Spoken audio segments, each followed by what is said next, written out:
My husband's cousin made a fool of me at a family gathering. I don't even know how to start this because my hands are still shaking as I type. Imagine standing in a room filled with your husband's family, his parents, aunts, uncles, cousins, nieces, nephews, everyone, and then suddenly becoming the punchline of a joke you never agreed to be part of. Imagine realizing that every smile, every laugh in that moment was at your expense. That was me last weekend. My husband's cousin made a complete fool of me in front of everyone, and I've never felt smaller in my life. And the worst part, I can't tell if my husband really had my back. Here's what happened. It was supposed to be just another family gathering. My husband's family is big and loud, and they do this thing once every few months where they all come together, eat, gossip, and catch up. I've been with my husband for 6 years now, married for 3, so this isn't new to me. I've learned how to navigate the chaos, when to help in the kitchen, when to just sit and smile, when to politely decline questions about when we're finally having kids. This time, though, it felt different from the start. His cousin, let's call him Derek, was there. Derek is complicated. He's the kind of person who feeds on attention, who always has to be the center of the room. He's funny, sure, but it's the kind of funny where you're not laughing with him, you're laughing at whoever he's picked as his target. And last weekend, that target was me. The gathering started off fine. I was chatting with his mom about a new recipe she was trying, helping set plates, pouring drinks. Derek was already cracking jokes, pulling little stunts. He did an impression of one of the uncles, and everyone roared. I rolled my eyes, but tried to keep it light. I've seen him do this before. But then he turned it toward me. It started small. He teased me about how I always overdress for these things, pointing out my dress compared to everyone else's jeans and t-shirts. People chuckled, and I forced a smile. I brushed it off, but inside, I was already feeling that sting. Then it escalated. During dinner, someone mentioned how I'd just gotten a promotion at work. I felt proud, like maybe for once I had something worth sharing with this family, who always seemed to view me as just the wife. Before I could even finish explaining what I did, Derek cut in. Oh, come on, we all know she only got that job because she bats her eyelashes at her boss. The whole table burst out laughing. My fork froze, halfway to my mouth. I felt my face go hot, and suddenly all eyes were on me. Some were laughing, some looked awkward, but no one said anything. Not even my husband. I wanted to disappear. But Derek wasn't done. He got up from his chair, walked over, and actually pretended to do this over-the-top performance of me flirting for attention, batting his lashes, putting his hand on someone's shoulder, giggling in a falsetto voice. He leaned right into my husband while doing it, and everyone howled. I sat there stiff, my stomach twisting into knots. My husband chuckled nervously and muttered something like, all right, that's enough. But it was too late. The damage was already done. The entire room was laughing at me. And in that moment, I realized I couldn't laugh it off. This wasn't funny. It wasn't harmless. It was humiliating. I put my napkin down, stood up, and quietly excused myself to the bathroom. My eyes burned, and I barely made it inside before I started crying. But here's where it gets worse. When I came out, thinking maybe I'd just collect myself and leave early, I overheard Derek talking to a group in the hallway. His voice carried. He was telling them how uptight I was, how I couldn't take a joke, how I act like I'm better than everyone else. And that's when I saw my husband, standing there, listening, not saying a single word. That's the image burned in my head right now. I don't even know what to do with it. Because when he saw me standing there, his face went pale. But he still didn't speak up. He didn't defend me. And in that moment, something inside me snapped. The second I stepped into that hallway, everything froze. Derek's words were still hanging in the air like smoke, and the small circle of family members around him went dead silent. You could practically hear the blood rushing in my ears. His face changed instantly. He tried to play it off, fake smiling, lifting his drink like nothing happened. Hey, there she is, he said in this fake cheerful voice. We were just talking about you. I just stared at him, and then I looked at my husband. My husband, who hadn't said a single word, who was just standing there with this deer-in-the-headlights look. My throat was so tight I couldn't speak at first. I had to swallow hard before I could even get words out. Really? I said, my voice shaking, because it sounded like you were saying, I think I'm better than everyone here. The silence was unbearable. You'd think one of them would step in, change the subject, say anything, but no one did. They just looked at me, looked at Derek, waiting to see what would happen. Derek chuckled like it was no big deal. Aw, come on, don't take it so seriously. You know we're just joking around. You're family, that's how we do things. Family. That word hit me harder than his insult, because in that moment, I realized they didn't see me as family. Not really. I was just the outsider they tolerated because of my husband. And right then, Derek was saying what some of them probably thought, but never dared to say out loud. I turned to my husband, and you were just going to stand there and let him talk about me like that? He opened his mouth, but nothing came out at first. Then finally, I didn't want to make it worse. I almost laughed. Make it worse? I was already burning alive in front of these people. Derek, sensing weakness, doubled down. He put a hand on my husband's shoulder and grinned at me. See, he gets it. You gotta lighten up. That's your problem. You take everything too personally. The way he said your problem made something inside me twist, like I was the issue, like my humiliation was my fault for not being able to take a joke. And that's when I snapped. "You humiliated me in front of everyone at the table," I said, my voice low but sharp. "You mocked my work, you mocked me, and now you're standing here running your mouth when I'm not around to hear it? You're a coward." The whole hallway seemed to exhale at once. I could hear someone mutter, "Oh my God," under their breath. Derek's smile faltered, but he tried to play it off again. Whoa, okay, no need to get nasty. We're just having fun." "Fun?" I said. "You called dragging me through the mud in front of my husband's entire family fun?" By now, people from the dining room were starting to wander over, drawn by the tension. I could feel more eyes on me, more whispers starting. And my husband still just stood there. I wanted him to step forward, to say something, to put Derek in his place, but he didn't. He just looked at me like he was begging me with his eyes not to make a scene. That hurt worse than anything Derek said. Because in that moment, I realized I wasn't just fighting Derek. I was standing there alone. Finally, I couldn't take it anymore. I turned on my heel and walked toward the front door. My husband called my name once, weakly, but he didn't follow. I got in the car, sat there with my hands gripping the steering wheel so hard my knuckles turned white, and I realized I was shaking from head to toe. The humiliation, the betrayal, the silence of the entire family. It was like a knife twisting in my chest. I don't even remember driving home. I just remember sitting in our living room in the dark, replaying every second of that dinner in my head, until finally I heard the front door open. My husband walked in. His face was pale, tired, conflicted. And the first thing he said wasn't, "I'm sorry." It was, "Why did you have to make a scene?" That's where I lost it. I stood up, the words already forming in my throat. The second those words left his mouth, it was like something inside me snapped. Why did you have to make a scene? I had been replaying that dinner over and over in my head all night. The sting of Derek's words, the silence of his family, and most of all, his silence. And now, instead of apologizing, instead of standing by me, he was blaming me. I felt the heat rise up my neck. My chest was pounding so hard it almost hurt. I stepped toward him, shaking. "Are you serious right now?" I said, my voice trembling. "A scene? That's what you care about?" He dropped his keys on the counter, sighing like I was a burden. "Babe, I'm just saying, you didn't need to blow up like that. You could have pulled me aside. You could have told me later." I laughed. It wasn't a happy laugh. It was sharp, bitter, angry. "Pulled you aside? Told you later? When exactly were you planning on speaking up for me?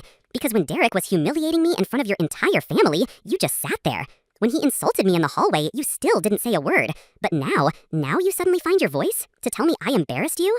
He rubbed the back of his neck, looking away. I didn't want to escalate things.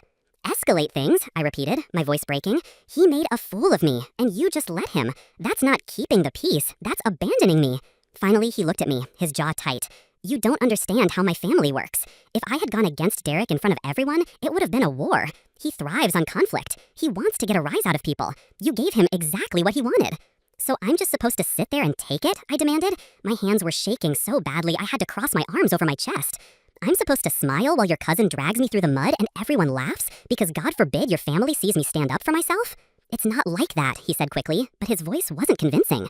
"Then what is it like?" I pressed. He hesitated too long, and that hesitation told me more than his words ever could. Finally, he muttered, They don't mean it the way you think. It's family banter." I froze. "Family banter," I repeated, slowly, like the words were poison. "So when Derek said my job isn't real work, when he said I act like I'm better than everyone else, when he whispered about me like a coward the second I left the room, that was just banter?" He swallowed hard. "It's not personal." I felt my knees go weak. I actually had to sit down on the couch before I collapsed. My voice was barely above a whisper. "It's not personal to you," I said, "but it was to me. It was personal when your cousin humiliated me, and it was personal when you sat there and did nothing. And now it's personal when you're standing in our living room blaming me for what he did." The silence after that was suffocating. He looked at me, his mouth opening and closing like he wanted to argue, but nothing came out. Finally, I said the thing I had been holding back since the dinner table, the thing that had been clawing at my chest. "You know what the worst part is? It wasn't Derek. It wasn't even your family. It was you. Because I thought you had my back. I thought we were a team. But tonight, you showed me that when it comes down to me or them, you'll pick them every time." He flinched, like I had slapped him. His face twisted, equal parts anger and guilt. "That's not fair," he said, his voice low. "No," I said, standing up again, my eyes burning. "What's not fair is me having to fight for respect in your family while you sit in silence. What's not fair is you coming home and calling me the problem. What's not fair is realizing I can't trust you to stand up for me when it actually matters." The words hung there between us, heavier than anything Derek had said. And in that moment, I could see it in his eyes. He knew I was right. But instead of apologizing, instead of breaking down and admitting it, he did the one thing that shattered me all over again. He turned away, picked up his phone, and muttered, "I can't deal with this right now." I stood there, frozen, my heart pounding, my chest aching, my throat tight. And then, slowly, something inside me went cold. Because if he couldn't deal with me now, when I was broken, humiliated, begging for him to just see me, then maybe he was never going to. I walked into the bedroom, shut the door, and locked it behind me. And that's where the night ended. But the next morning, the fallout was even worse. The morning after that fight, I woke up to the sound of his phone buzzing over and over again on the nightstand. He wasn't in bed. For a second, I thought maybe he had gone for a walk, maybe to clear his head. But when I picked up the phone and glanced at the screen, I saw a stream of notifications, his family group chat lighting up like fireworks. My stomach dropped. I unlocked the phone. The first thing I saw was Derek's name. Guess OP is still sulking after last night, LOL. Didn't know she was that sensitive. We can't even joke around anymore without her making it dramatic. And then his mother chimed in. "I told you this would happen. She's always been touchy." The words blurred as my chest tightened. My face burned, hot with rage. It wasn't just Derek. It wasn't just one cousin making digs. It was the entire family, circling like vultures. And the worst part? My husband was in that chat. I scrolled down. My hands were shaking. And then I saw it. His response. "She just doesn't get how we are. I'll talk to her."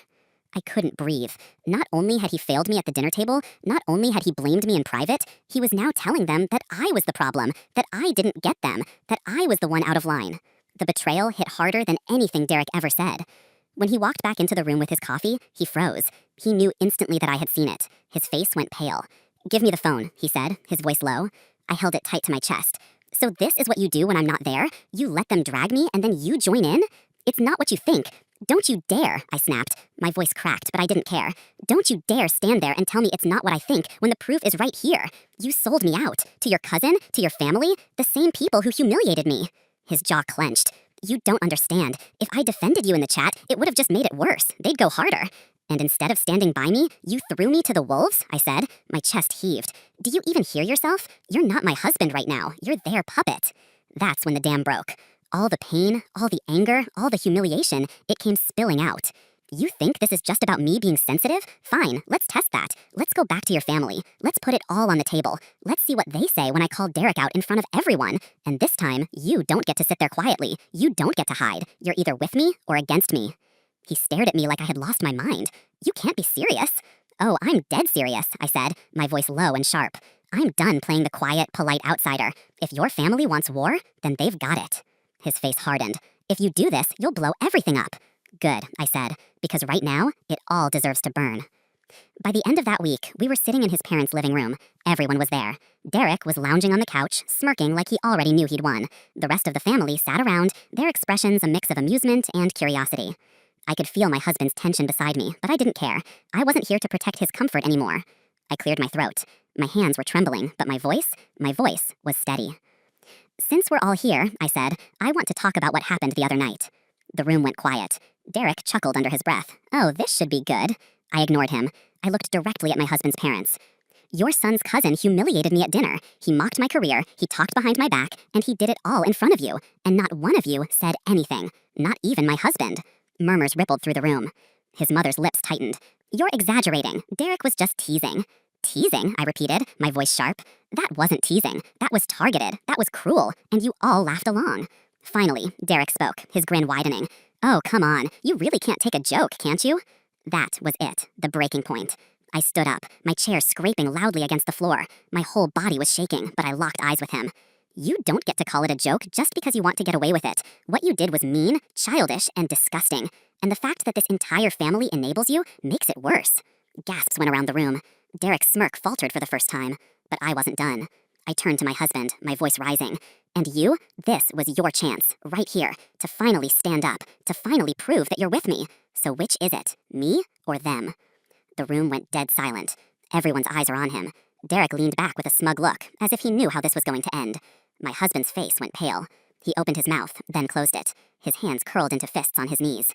The tension in the room was so thick, it felt like it could shatter. And then, finally, he spoke. But what came out of his mouth made the entire room explode.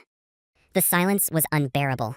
The only sound in that room was the clock ticking above the fireplace, each second slicing deeper into the tension that held all of us frozen. My husband sat stiffly, his jaw working as if he was chewing on the weight of every word he might say. I stared at him, my heart pounding so hard it felt like my ribs might split open. And then he said it. I think she's being too sensitive. The words hit me like a physical blow. The room erupted. Derek burst into laughter so loud it rattled my skull. His mother leaned back smugly, like she'd just won a silent bet. His father shook his head in that disappointed, I knew it kind of way. And my entire body went cold.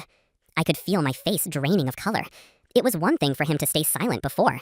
It was one thing for him to fumble and fail to defend me. But now he had picked a side, and it wasn't mine. Unbelievable, I whispered. Up, he reached out for me, but I jerked away like his touch would burn.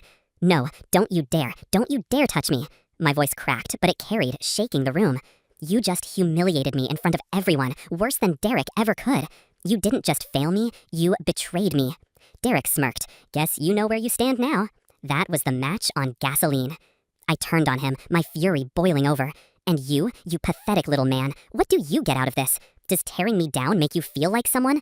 Does mocking me fill the gaping hole where your character should be?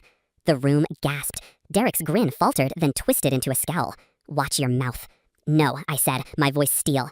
For once in my life around this family, I'm not watching my mouth. I'm not shrinking, I'm not pretending. You want honesty? Fine. You're a bully. You're weak. You hide behind your family's approval because deep down, you know without them, you're nothing. He shot up from the couch so fast his drink spilled. His face went red, his fists clenched at his sides. You think you can talk to me like that? Yes, I spat, I can, because I'm done being your punching bag. The room spiraled into chaos. His mother stood, her voice sharp and shrill. How dare you come into our home and insult our family?